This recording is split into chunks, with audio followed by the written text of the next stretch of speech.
guys, so today I'm going to be cooking brownies, but I'm going to be doing it from a recipe instead of a box. I got a whole bunch of these. These are the Nestle Toll House 100% pure cocoa powder. It says perfect for baking. I got these for a penny. I got like 10 of them at Dollar General while penny shopping, and I wanted to use them and I needed something to use them for.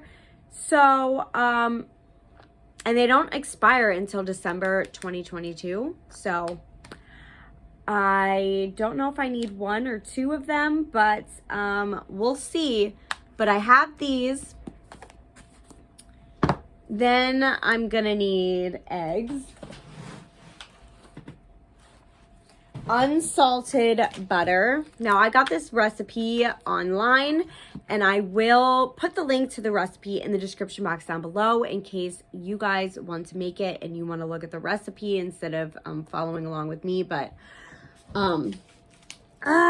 flour, I don't know if I said this, unsalted butter. Make sure it's unsalted or your brownies are going to be a little bit salty. Salt, it says to use kosher salt, but it says use a little less if you're using the table salt, which that's what this is. Vanilla extract. Now I got vanilla flavor, basically the same thing as vanilla extract, but it's not natural, all natural flavors, but tastes the same, a lot less. And I think that is all the ingredients. And then I'm going to be adding some semi-sweet chocolate chips. So let's get started. What I need to do first is I need to melt the butter, which I am using 20 tablespoons of unsalted butter. I am doubling the recipe. So it said 10, but the small one was just for a little 8x8 pan. I am making a nice big 12x9 pan. So we're gonna melt 20 tablespoons of unsalted butter along with the cocoa powder, which I need 1.5 cups. So it was 3/4 times 2. So 1.5 cups of cocoa powder, and then, so this should be enough. And then the sugar, which the sugar is, granulated sugar, let's see, 2.5 cups of sugar. Wow, that's a lot of sugar.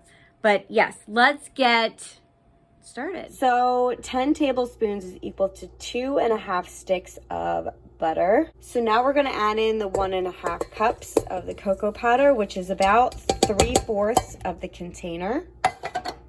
So I actually added up the sugar wrong. It's 3 1/3 cups of sugar, which is a lot. So now we're just going to melt it down and mix it together. So the website had suggested cooking it in a saucepan.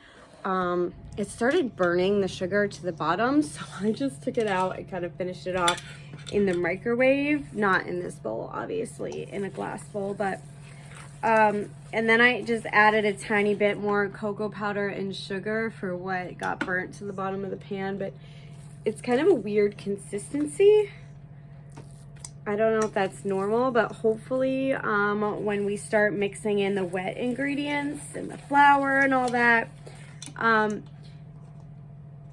it'll not be so gritty. We'll see. Okay, so next is to add the vanilla and the egg. So I need to add 2 teaspoons of the vanilla. Is it sealed? It is, and I just dropped the lid on the ground. Okay, so we're gonna get the teaspoon. Oh, that is in the drying rack. All right, here we go. So, where is stuck under my nail? Okay. So 1 teaspoon and 2 teaspoons. So I'm gonna mix that in, and that has really given like it brings out the chocolate smell. And I heard it brings out the chocolate taste too. So now we have that. So now it's time to add the eggs, and it said to add them one at a time and then mix. As you're going along, I need 4. So, whoop. There's 1. All right, so I just cracked egg number 4, and we're gonna mix that up. It's getting really like soupy looking now. But it's sort of losing that grittiness, which is good because yeah.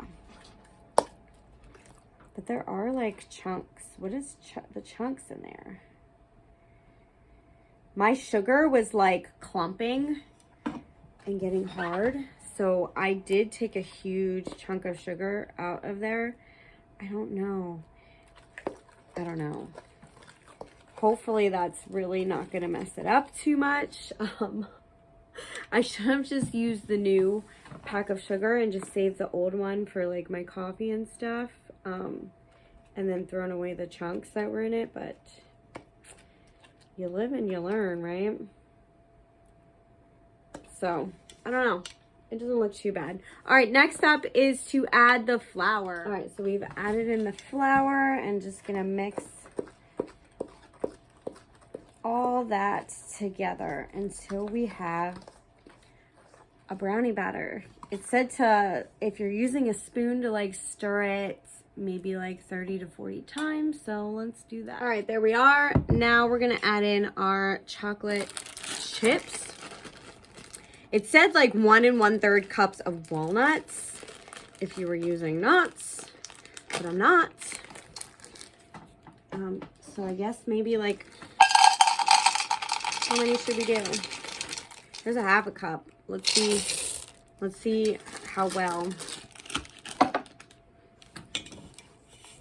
how much that looks like. Maybe a tad more.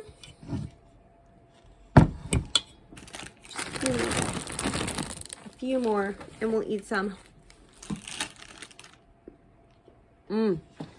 Those are good.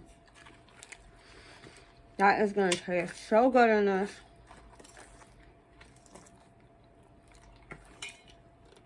All right, so let's grease the pan. So the oven is preheating to 325 degrees. The pan is all buttered.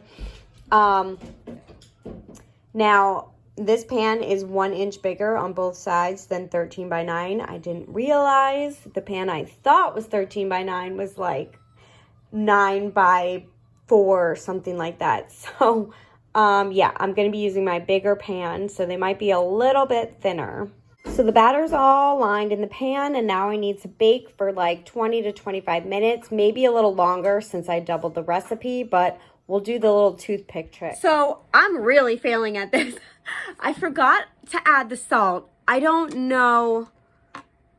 I should have added the salt with the butter and the cocoa powder and the sugar, and I forgot. So it had been in the oven for like 8 minutes already, but I sprinkled it on top. Like, I looked it up and it said sprinkle it on top. Then someone was like, oh, that's a bad idea because then you'll get a mouthful of salt in certain areas. So I kind of just took a fork and like sifted it through because it was still like very runny because it hadn't like baked yet. So hopefully that didn't mess anything up. I might keep it in for an extra 5 minutes just because I had to open and do some things. So we'll see. We'll see how it turns out. The sugar that I thought was like really like granulated, I guess because it's granulated sugar, it was like gritty. It has like the grit's gone out of it, thank goodness. So the sugar's like melting into it, which is good. I was kind of worried about that, and I was kind of worried about like gritty brownies. This is the first time I've ever made brownies not from a mix, so I have no idea what I'm doing. I just kind of followed a recipe and went with it. So hopefully everything comes out good. and we'll see. But yeah, I'll be back when it's done baking. So I had added an extra 5 minutes to the timer, stuck a toothpick in, and yeah, they're definitely not ready yet. So I'm gonna add another 5 minutes, and I'm just gonna keep checking and doing 5-minute intervals. So we'll see. So now they're out of the oven, and I just need to let them cool. They don't look the best at the top. So let me explain. So I started Googling like why this, why that with my brownies. Apparently you're supposed to melt the sugar into the butter and all that. In the beginning, I did not melt the sugar all the way. I just kind of mixed it and melted the butter. So I should have boiled the sugar into the butter, into the chocolate and whatever in the mixture. So now it's going to be gritty and grainy with sugar. So I know that for next time. So that's going to be an issue. And the whole salt thing, I forgot to add the salt into the beginning as well. That should have been mixed in too. So these brownies are going to be nowhere near perfect, but this is the first time I've ever made brownies from scratch. So, yeah, I know what not to do for next time. And I read that you're not really supposed to use a glass pan. And if you do, you need to turn down the heat by 25 degrees and yada, yada. So, a lot of, things that I didn't do right, but we'll see how they taste at least. I'm gonna let them cool for like 10, 15, 20 minutes and then we'll try them. All right, so I grabbed a piece a little before it was done cooling. They're still really hot, but I'm impatient like that. But they're not bad. I can taste the salt a little bit from not mixing it in. The tops are a little gritty from the sugar, but all in all, it's not horrible. I don't see the chocolate chips at all though. But next time, I need to melt the sugar into the beginning mixture. I need to remember the salt and not throw it in last minute while it's baking. And then I need to cook it in my smaller pan and make 2 batches or something, because I don't know, it says you're not really supposed to use a glass pan. You can, but like, I don't know. But yeah, that is my brownies. They're definitely gonna get eaten. I can tell you that. They're not perfect, but they're not horrible. And the flavor is really, really, really, really, really good. So, oh, I see a chocolate chip. Once I get everything right, they're gonna come out super amazing. But they're still really good, and we're still gonna eat these. But yeah, that is everything for this video. Sorry, it wasn't an epic fail, but it was a little bit of a fail. I had a lot of hiccups along the way. But trial and error, right? I'm not a baker. I don't think I've ever baked anything from scratch before. So this was a learning experience. Hopefully I'll get better at it, especially if I want to use up all those cocoa powder things. But I have the vanilla that I need for this. I always have sugar, and really it's a lot of sugar, but it's really not that much considering the bags are like $2 or so for a big bag of sugar. So it's really not that non-cost efficient. The only thing that's really expensive in this is the butter. So, but yeah, they're not really that expensive to make, especially because all my cocoa powder costed a penny a piece. So I'm definitely going to make these again. But who knows? That's everything. If you like this video, please give it a thumbs up, leave a comment, and if you haven't already, please subscribe. Thank you for watching. Have an awesome day. Bye.